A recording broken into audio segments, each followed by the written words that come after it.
Okay, well, we'll kick this off Yeah. now. I'll just start by sharing one of the documents that Ernie sent out. This is the template that we're going to follow. So what Ernie's in essence done is designed a template for conversation that leads to a dialogue that's not polarized.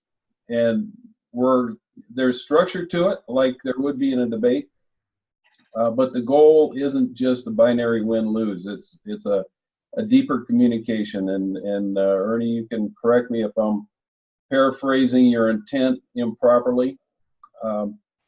And we'll go. I want to go to a different screen too. And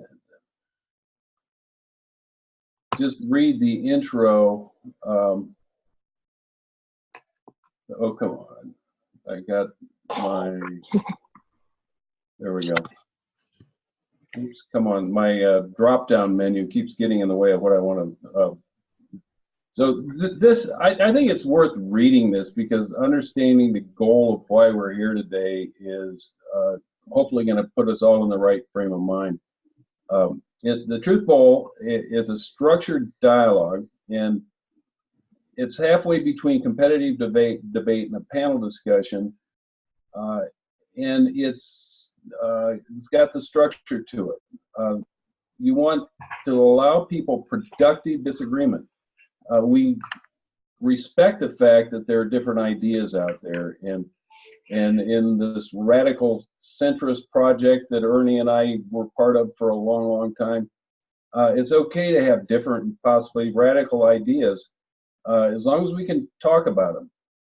And the acronym for truth, as in Truth Bowl, is teaching respectful understanding through hospitality.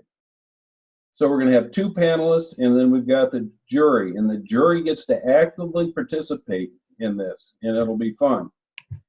And we've got a format here that roughly involves panelists taking turns, panelists asking questions of each other, jury gets to ask questions, concluding remarks by the panelists, and then finally, to improve this process, I mean, this is a brainstorming and it looks like a bunch of solid ideas from Ernie, but we'll be able to do a debrief on the whole process to see what went well, what didn't go so well, and if we could do it over again, how we would improve it the next time. So in a nutshell, that's what we're going to do today. So now we're back. Any questions at this point? And everybody's invited to leave their mic on if they want, or just turn it on if you've got a question to ask or a comment to make. Okay, so let's get going. At the beginning, we're going to, each of the panelists are going to have 5 minutes, and check this out. An analog timer. It actually did. It's the only one I could find. When I judge high school debate, these kids have these really slick digital things, but this is what I got. So to begin with, let's frame the question. And I will go back to the share screen. And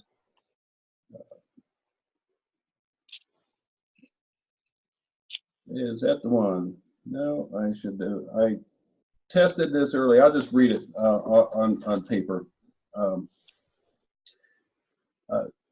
So the question is, what is the proper purpose of mass education? Now that's a big polarizing question. There are people that are going to be very heated on all sorts of perspectives relating to that question. What is the proper purpose of mass education? And the objective of this discussion, this Truth Bowl, is to cultivate a shared understanding to constructively reframe the public debate around education, reform, and financing. So that's the question, that's the objective, and we have two panelists. David has agreed to go first, and he has 5 minutes for an opening statement. Now, when I do mediations, I don't like the formal legalistic sound of opening statements. That's what the lawyers all want to say. I call it storytelling, so it can be there can be a relaxed air to it. But David, you ready to start with the opening statement? I am, Chris. I just want to ask one thing. I may run 30 seconds late. I've timed this. So are you going to cut me off? No. Okay, good. that would be because the punchline's the best part. We don't want to polarize like that, David. I've got a timer here, so I'll have a pretty good idea where I am. It's ticking. Okay, here we go. Thank you all for joining us, and welcome. Ernie and I have done this a lot, so I guess we're the veterans of this whole thing. So about today's issue, my opening statement, my narrative, is that we currently lack agreement on what our educational system is for. And I believe that's because the purpose of education is changing dramatically. So before we can address issues like reform or financing, we have to agree on what the purpose is in today's world. So first, I want to say what I think education should be. I think mass education can be transformative for society. It creates a standardized understanding among people from all backgrounds. It provides a shared language and nomenclature. It offers a shared conceptual basis for society. And it helps provide common goals and objectives. But how education provides these benefits changes over time. And it's changed along with our economy, our politics, our culture. It's all in flux today. Many things are driving this, but a major force is technological change. Every day we read stories about the power of artificial intelligence and robotics, how they're taking away millions of jobs. Social media is seen as a blessing and a curse. This is all causing a lot of valid concern, and it's altering how we view the role of education.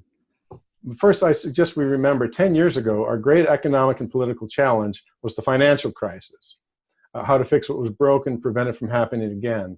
5 years ago, the challenge was finding jobs for people, helping those disrupted by change. Today, the focus has shifted. I think the focus today is the consequences of technologies like artificial intelligence and social media and their influence on society, our privacy, and also our freedom. One popular writer, Daniel Pink, says that we have moved from an information age to a conceptual age, and the most important skills have moved from the left brain, and take that as a metaphor, not as science, the left brain, rational, logical, and procedural, to the right brain, which is more collaborative, empathetic, and conceptual.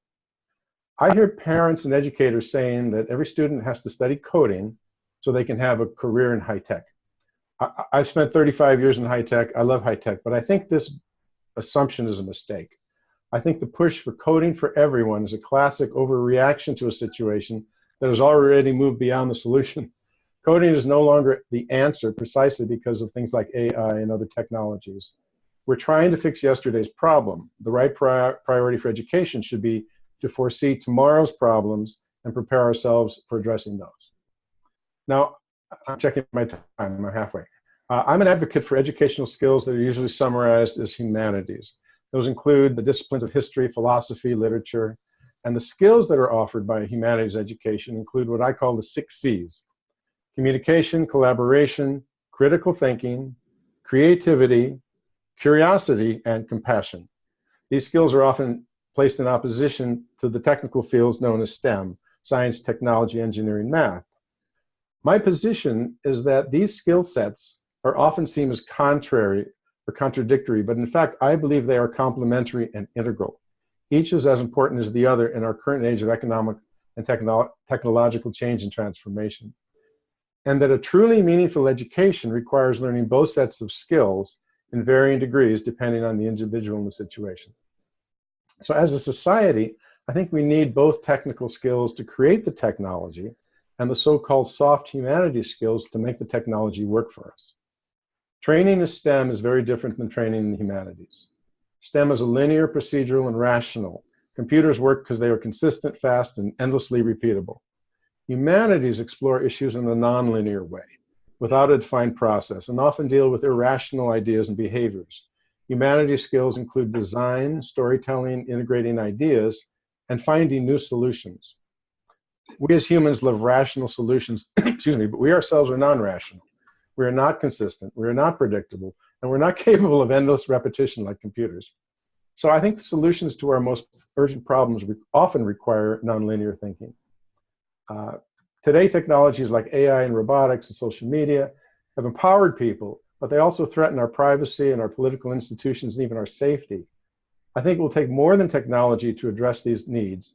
Instead, we need to inculcate the power of critical thinking, judgment, open-mindedness, so that each individual can analyze what they read and hear and not be easily swayed by clickbait. The ethicist at Google recently said that our public space has become, quote, a race to the bottom of the brainstem, period, meaning social media and the news media are appealing to our least rational mental capacities. I think these abuses have been promoted and exploited by the very technologies that were supposed to bring us closer together. So our education system can help teach people the importance of learning critical thinking, and for that we need to strengthen and expand our training in humanities. Along with mastering technical skills, people can study literature, history, and the arts to examine how these issues have been dealt with in the past, how writers and artists visualize and express our problems, and how they offer solutions. In our colleges and universities, humanities funding has dropped off and is going to fall off further. If Daniel Pink is right, and we've moved from the information age to the conceptual age, our educational system needs to adapt. Once we reach agreement on the role of education in today's world, we can then more clearly and productively address issues like reforming and restructuring it and how best to fund it. Okay. Just under 6 minutes. Is that it, David? Do I have 30 more seconds? Yeah, you go ahead. Okay. I'm going to quote Ravi Kumar, president of Infosys, which is one of the world's largest technology companies. They employ 250,000 technologists. In an interview with the Wharton School of Business, he recently said 2 big shifts are happening. One is moving from repetitive tasks to non-repetitive tasks, and the other is moving from problem solving to problem finding. He says we've got great problem solvers, but if we don't know what the problem is we're trying to solve, we're not going to find a solution. He says we need to move away from a STEM-only focus and learn to nurture the curiosity and the problem finding that comes from a more diverse workforce from liberal arts, design, and humanities. That's it. Awesome. I look forward to Ernie's response. Well, thanks, thanks, David. So the format, just to remind everybody, is what now Ernie has his chance for his 5-minute opening statement, or 5 minutes loosely defined. And after that, each of you are going to have a couple minutes to pose questions for the other one. And then the way Ernie structured it, I get to choose which question to have the other person answer. And then the other person answers that question. And then we go into a round with all of the jurors get a shot at it. So, and it should be really fascinating. I'm really looking forward to this. So that was just a little foreshadowing of the big picture. So Ernie, are you prepared to go ahead with your opening statement?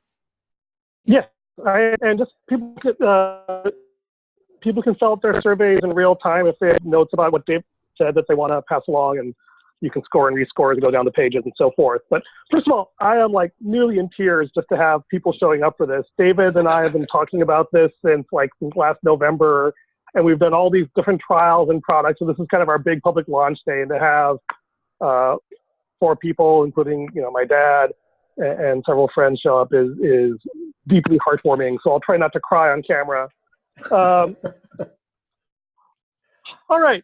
So one of the ways that we make this work is that I'm not really responding today, but I'm going to give my opening statement more or less independent of what he said, and then we'll start getting into it. First of all, thank you all for coming. Thank you, David, for that really thoughtful, impassioned argument. I think at one level I agree with all he said, but I have a different perspective on what's most important in the challenge. So I would take a step back and say, I think that overall, the reason we have something called mass education is itself one of the interesting questions. Historically, education was something that happened to the elite. And elite education, an elite group that went to college, that was sort of the rulers of society, was a staple of civilization for, at least 1,000 years, and arguably much further back than that. What's interesting is, I think, this idea of mass education. And the way I would put it, though, is that I think the reason that we have mass education is because we have an ideal of what we want our society to be. And that mass education is meant to model and promulgate, perpetuate this vision of what our society should be. And I think that whether that's a good vision or a bad vision, whether you agree with it or disagree with it, I think that's kind of the reason we implicitly do it. I don't know how often we consciously think of that fact, but I think that is the driving motivation why we put so much time, energy, and social momentum into education. By the way, what's the timer at, Chris? Just so I gotta. You've got about. I took off your intro part, so you've still got 3-4 minutes left.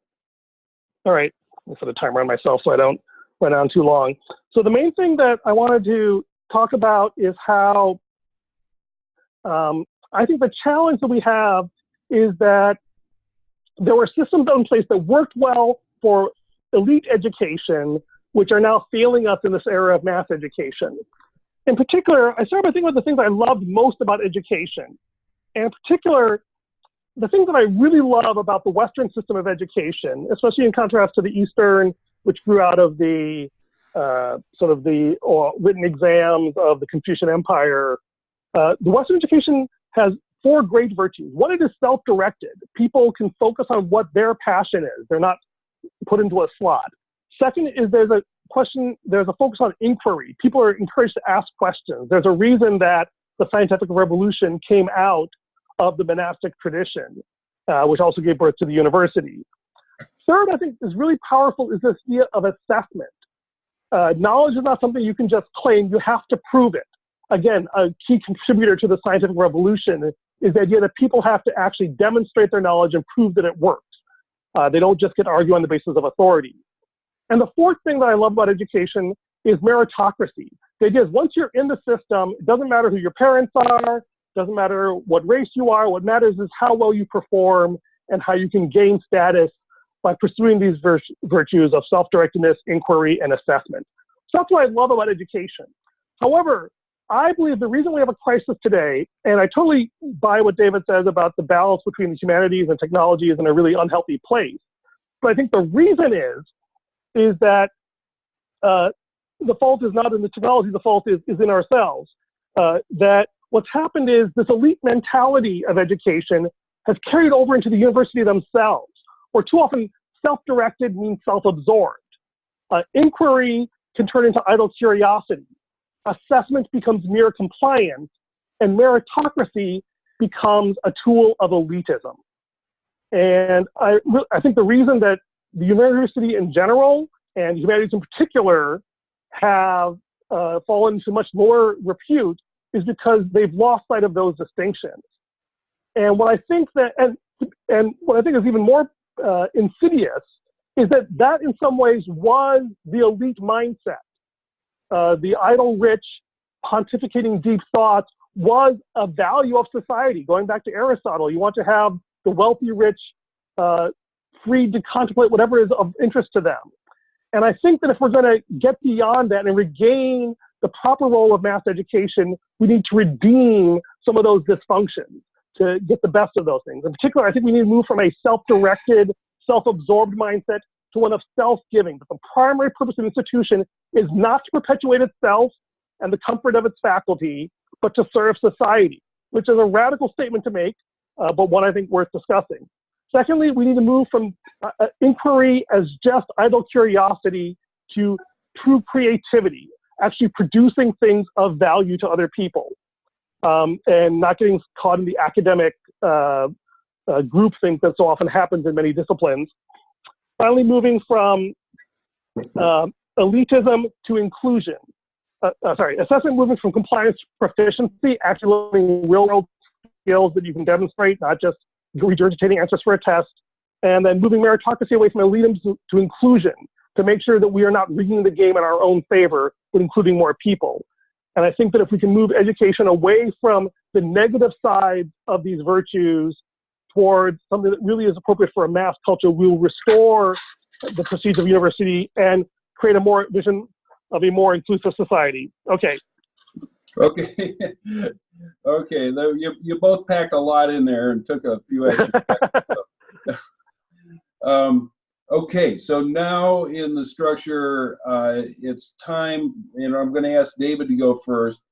Well, first we have to give people time to score, Chris. Oh, okay. Have people score the first page of the survey while it's still fresh.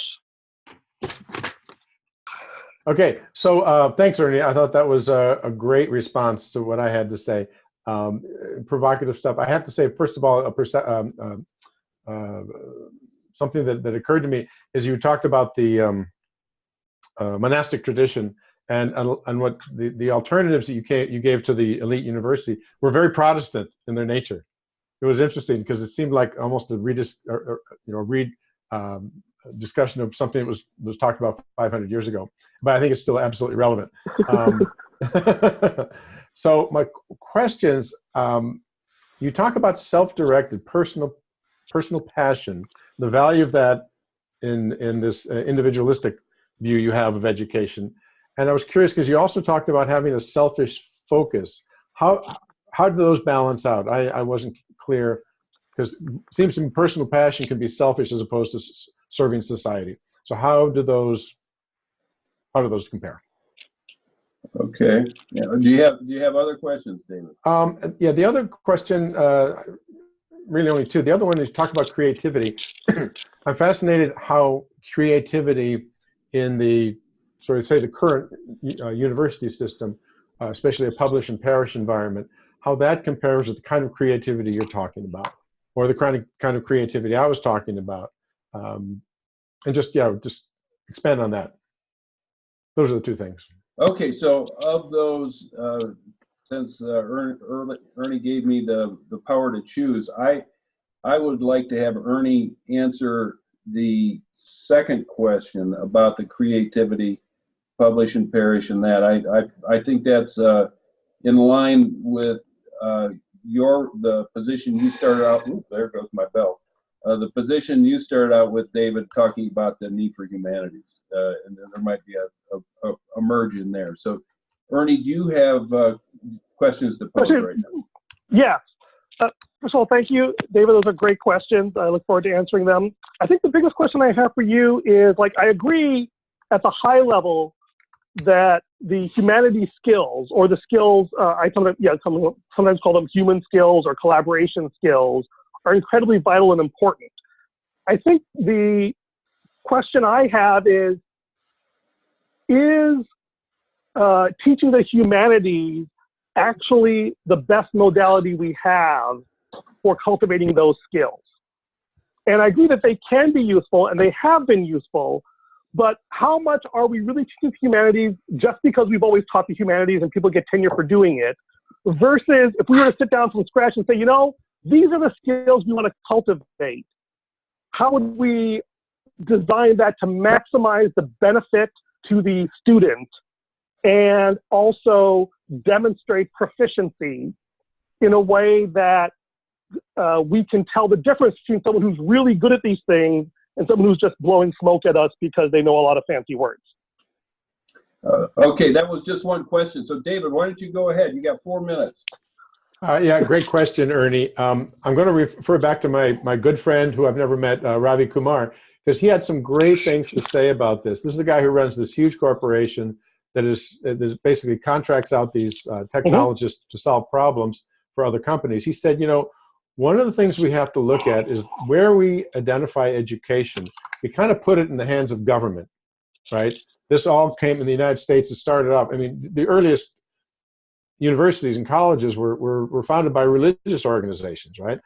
Harvard, Yale, and then in the 19th century, you had government land-grant universities. The government got involved. He said, today, the government's responsible for primary, secondary, high school, up there, even through universities. About the age 22, the government hands off the student to their career. And then when you retire, 40 years later, they come back. He says, there's a role for not only government, but also institutions in those 40 years that you work. He believes in what he calls lifelong learning. And he says, this is a critical thing we have to focus on from now on. You don't just get a degree and walk out of university or whatever school and then go do your career for the rest of your life. in today's society, you have to constantly relearn. You have to unlearn things. You have to relearn things. You have to learn new things.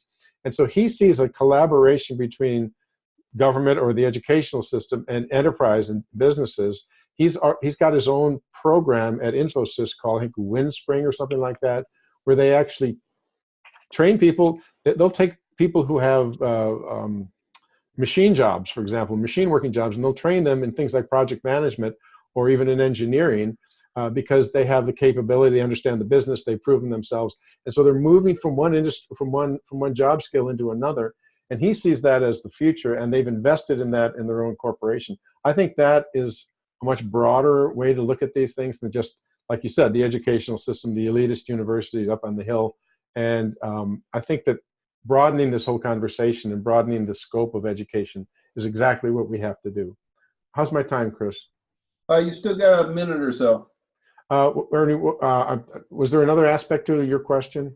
Actually, yeah, so because we're supposed to have a little back and forth here. So I think that actually what I'm hearing is that you kind of agree with me that when you say the humanities, you don't necessarily mean the corpus that's been taught for 500 years. You're saying the most important thing is that we're teaching these 6 C's, and whether or not it's the university or government or industry that's doing it, that's the thing you really want to focus on. Absolutely. Is that a fair statement? Absolutely. Okay. I don't want to, I'm not tied to the university.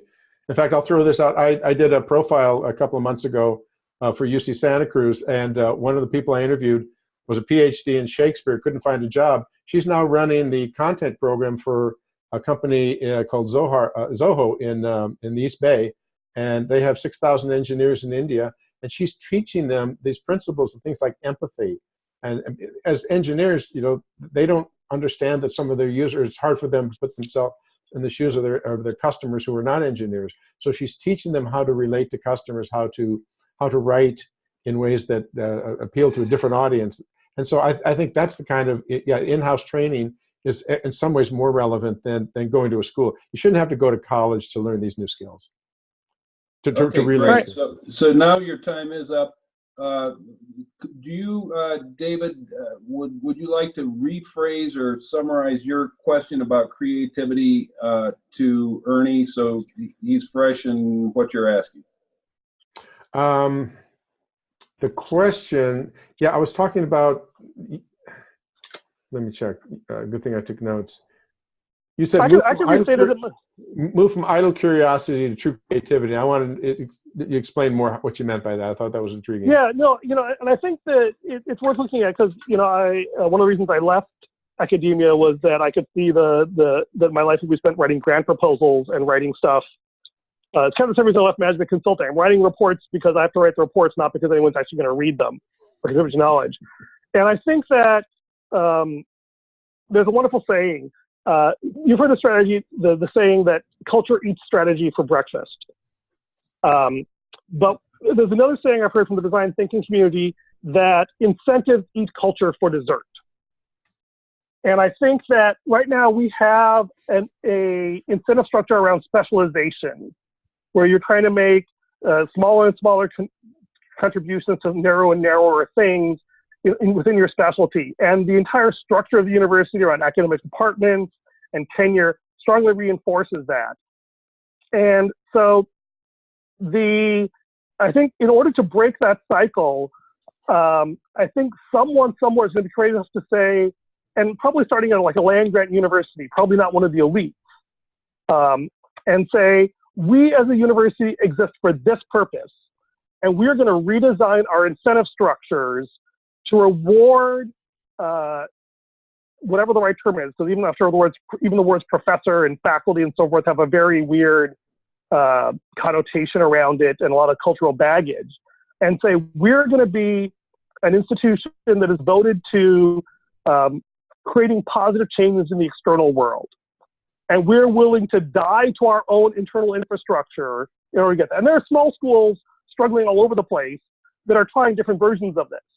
I think that there's a lot of people doing very heroic stuff, fighting the culture and the systems and traditions to do that. And I think that one of the things we need to do is figure out how to build a narrative to empower and provide air cover, because a lot of these people, when they try to do these things, they get enormous attack from faculty, from alumni, from the public and the media.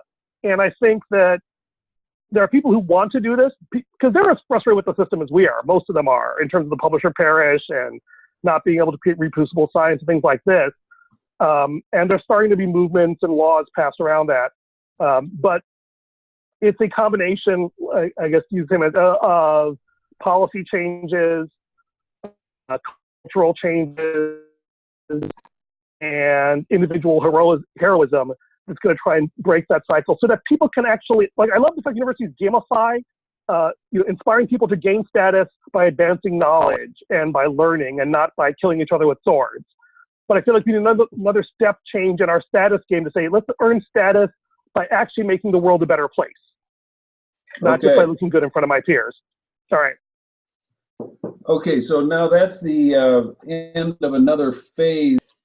I felt the question was more at the goal level, a little less on the prescriptions. So I felt my question would be like, okay, one goal seemed to be we need to benefit society. And I felt that was a little bit shallow. So I'd like to just push a little bit harder in terms of what the goal is, or if it is benefiting society, some details on that. Okay, Bill, would you like both of them to answer that question, or do you have a different question for Ernie than you do for David? Both is fine. One is sufficient. Okay, David, why don't you go ahead? Sorry, Chris, the way we're going to work this, everyone, we don't have time to ask one question from each juror. Oh, okay. So the idea is that the jurors all write down or list their questions, and then you have to pick one each for us to answer. Right. Oh, I see. All the jurors ask a question, and then propose a question. Okay. Yeah. So yeah, is there an overall timeline in this, Ernie? We're shooting for an hour. Yeah, the goal was to try to spend a couple minutes, like like Bill said, everyone sharing a quick question, and then you pick one each. Okay. So right now, anyone else who has a question can propose it.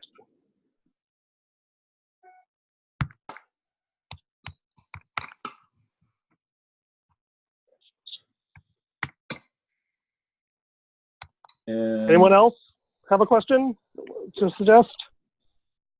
Dad? I'm still working on it. Okay. I can talk off the top of my head so we get to Sure. a question. I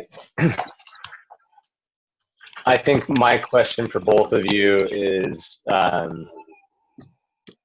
who is the who that is in charge of this education? Because we got from David, there was a comment about lifelong learning, and that seemed to be pointed to the government.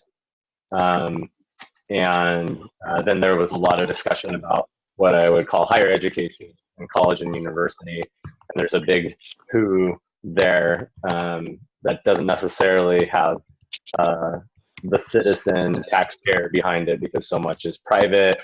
And so I would, who is the who that is in charge of this thing we're calling mass education? Because I love the discussion, but might want some clarity on the who. That you're envisioning. okay, who is the who in charge of the education? So, Florence, are you ready for a question, to pose a question? Yeah, I just need to process more. I don't think I can come up with a question right now. I'm sorry. Oh, no, that's fine. That's great. John, do you have a question? Well, it's kind of it is a question. I know we're talking about mass education, but my understanding is, I think mass education cannot be the same for everybody. You cannot educate all the masses, but the principles may apply to different set of people. So when you talk about mass education, what do you mean, Ernie? You mean to teach everybody the same way, or just the principles should be the same for everybody?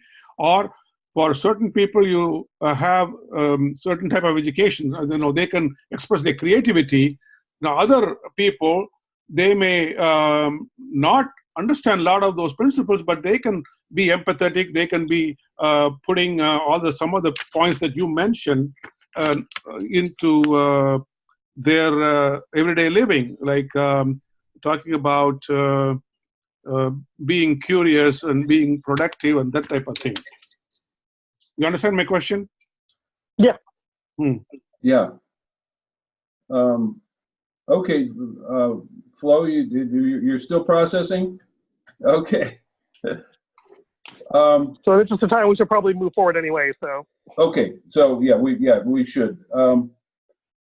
You know, I kind of like John's question. That, you know, how is mass education, and correct me if I'm not saying this right, John, Okay. individualized, or how can that be made personal for each student? And you know, how do you want to elaborate a little more on that, John? Actually, how about this? I'm willing to answer that question, and maybe David can answer Bill's question. Okay. Just in the interest of time, just to move forward. Okay. And then if I don't answer it, learning curve here is all right.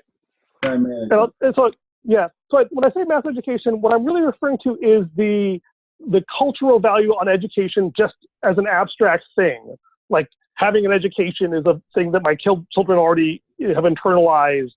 And like our culture is like, you must go to college. And people don't even say why or where. It's like, you must go. And I think what we say is that we want to have a clear why about that. And to me, the real thing is that I think the purpose of mass education is to help people flourish in a way that helps society flourish. That's kind of the big high level purpose. And I think because of that, we should actually become less standardized in our curriculum and have more diversity of mechanisms and even a diversity of assessments, so that we have multiple ways of tracking this, and that we should have the right set of sort of common goals and common language for talking about what we want, and then have a variety of different scoring tools for measuring how good not just students are doing, but institutions are doing, and then even more diversity in terms of curricula and experiences that we're creating to allow people to reach those goals and achieve those metrics and achieve mastery of skills. And so, you know, I kind of roughly divide things into sort of people who focus on things of the head, people who focus on things of the heart, and people who focus on things of the body, right? Some people are really focused on food and nutrition and athletics, and people are really focused on, you know, philosophy and science, and some people are really focused on communication and relationships. And you know, I think that you want people to have some awareness of each of those, but also something that they can go deep into as the thing that they care about. And so it's a shared vision of what we're trying to do, but many different missions of what we're trying to accomplish. Does that answer your question, Dad? Yes, I think that's exactly what I was aiming at. But I think in spite of one person being in the body, another person in the heart, another person in the head, all of them need some of those 6 C's that David mentioned. They all need to know about collaboration. They need to know about compassion. They need to know about curiosity, whatever field they are in. Yeah. So I think there has to be a marriage between those 2 points of view. Yeah, that's a great way of putting it. Yep. All right. Okay, Bill, do you want to rephrase your question or say it again for David? I got that the goal should be X, and I heard primarily from Ernie, maybe, or from David as well. It should be benefiting society, not themselves. I think we sort of agree with that. I don't think anyone's going to say it should be harming society. So I need a little bit more of that goal focus. So it's sort of like Joe's question: who is going to decide what benefits society? And just so the goal. I don't think the goal is that simple. I think defining, exploring the goal, that's all part of the process. So unless the goal is handed down on tablets, I want to hear more discussion about the goal and convince me that that is a sufficiently different goal from what's going on now.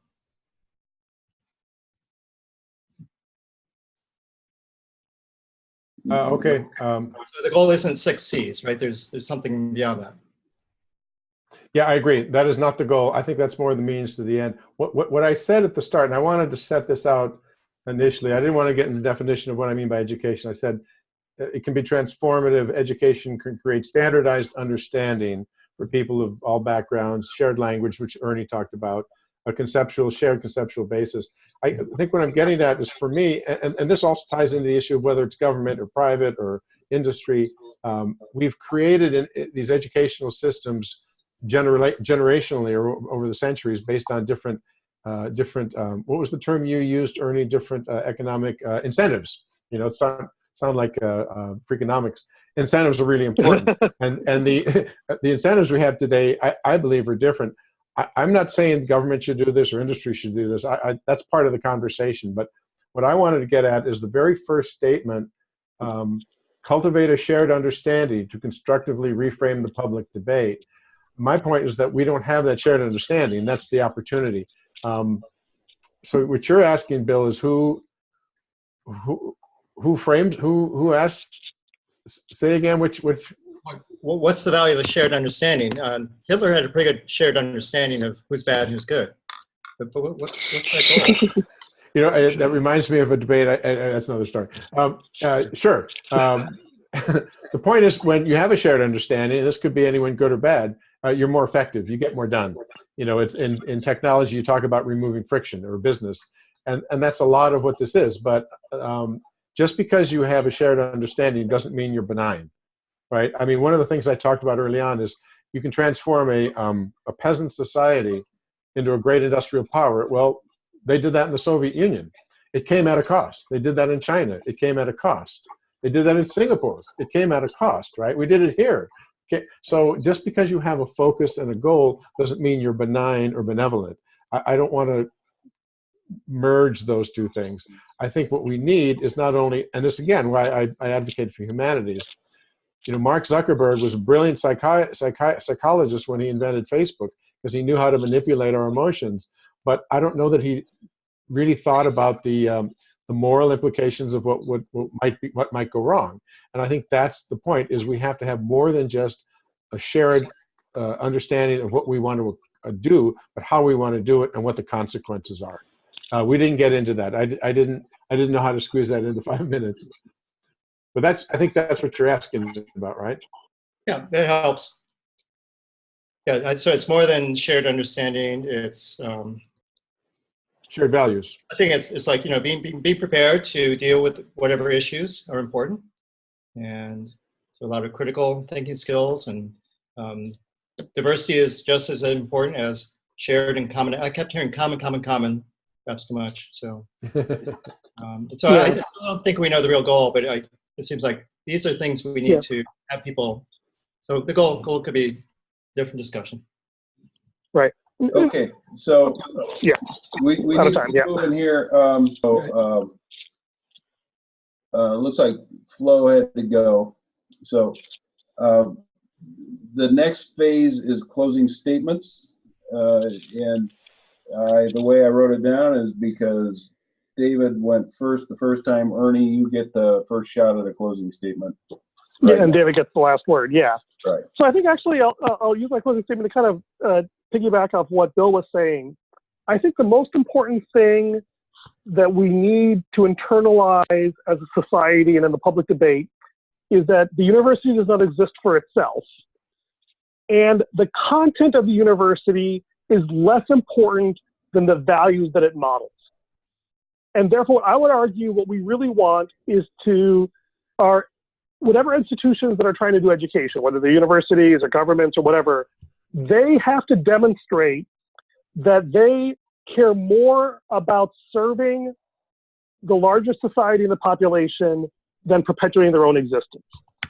And this is a hard barrier to cross, because institutions like human beings naturally value that. But we have many counterexamples. We have, education is full of teachers who are very self-sacrificial, who clearly care more about their students than they do about their salary or their status. And we have institutions like, the monastic orders that founded this, that at least originally were much more concerned about something greater than this. And I think that we need to change the status game in universities to be about this ever-expanding circle of generosity, starting with their immediate neighborhood. Like, what if a university said, okay, our number one job is to improve the human flourishing of the people within walking distance of us? That would be a radical shift. And if they were actually willing to give up their comfort and their privilege to do that, as many millennials do voluntarily, right? They want meaning, they want experience, they don't care about wealth and materialism and role positions. I think there's a huge opportunity to create new institutions or revitalize old ones around this idea of self-sacrificial service and create more lightweight networked organizations that empower people to really solve real-world problems and break away from the sort of hierarchical status games of university politics. And I think that that is what the people who are willing to do that, the information itself is basically free.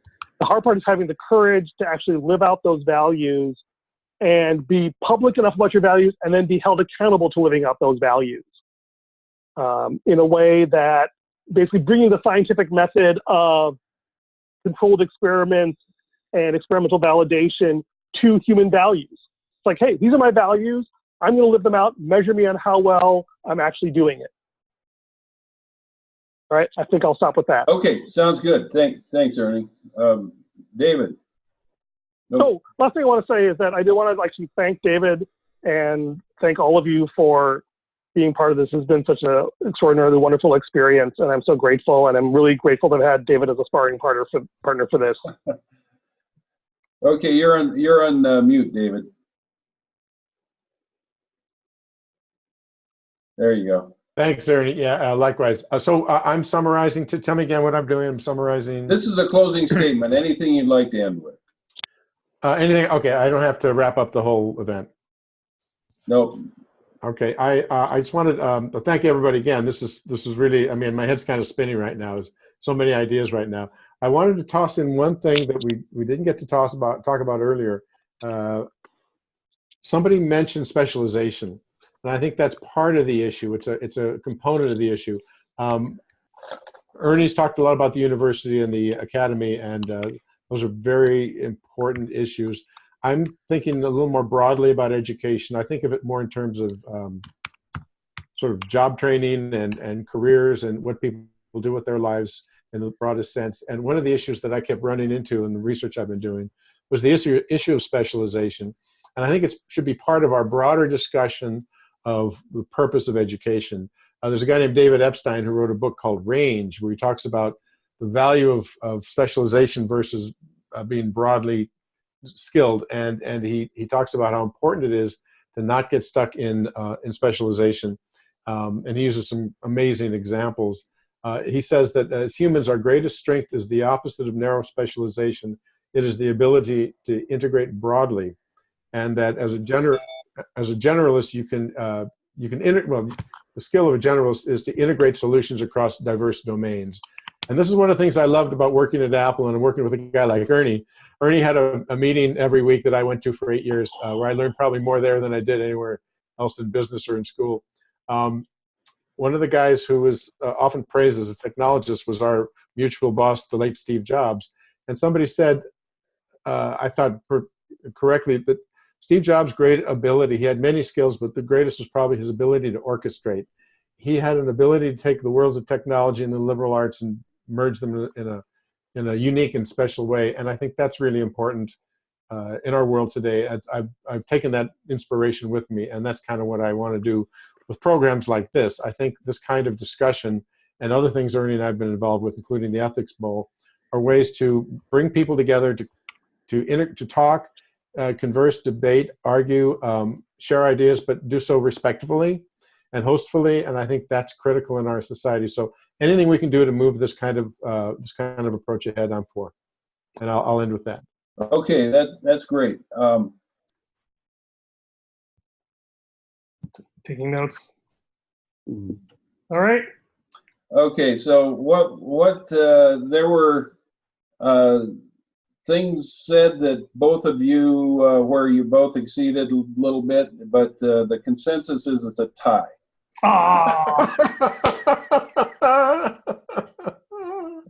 And